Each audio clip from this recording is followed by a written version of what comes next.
Aiming to diffuse tensions after a deadly flare-up this month, Pakistan and Afghanistan have agreed to extend the temporary ceasefire and hold another round of peace talks in Istanbul. The talks are scheduled for 6th of November at a weekly news briefing in Islamabad. A foreign ministry spokesperson even stated that Pakistan would continue to engage in the mediation process and was hopeful for a positive outcome.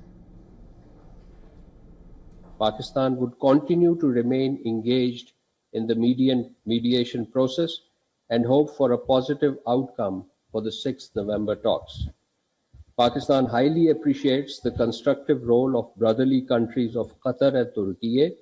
They've been making their best efforts for an amicable and peaceful resolution of the issue. Amid simmering tensions, Afghan officials even say that the Pakistani side is likely to open the Torkham border crossing, that is to facilitate return of Afghan nationals from Pakistan. At present, dozens of Afghan families who've been evicted from their houses are being held in a temporary camp in Khyber Pakhtunkhwa due to the closure of the crossing. These developments come at a time when Pakistan's powerful army is facing a storm at home. Army Chief Asim Munir is in firefighting mode, rushing to claim calm rising anger among Pashtun leaders in country's northwest.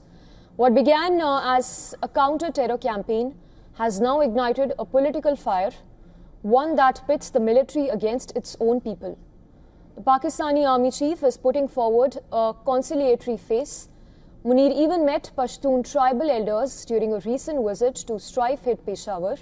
He held out praise for the tribal people, hailing what he called their sacrifices, resilience and bravery in fight against terror. An obvious fig leaf as Pashtun anger against the Pak army has only been mounting. In Khyber Pakhtunkhwa, anger against Pakistan's military is spilling into the open.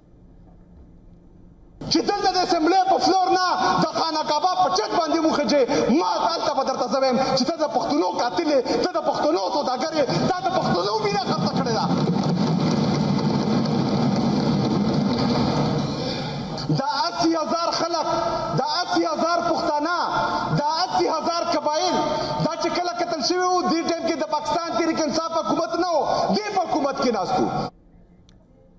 Chief Minister Sohail Afridi has accused the army of waging war on Pashtuns under the guise of fighting terror, calling them, quote, killers of the Pashtuns. He's vowed to resist any new operations in tribal areas. Afridi's words have struck a deep chord.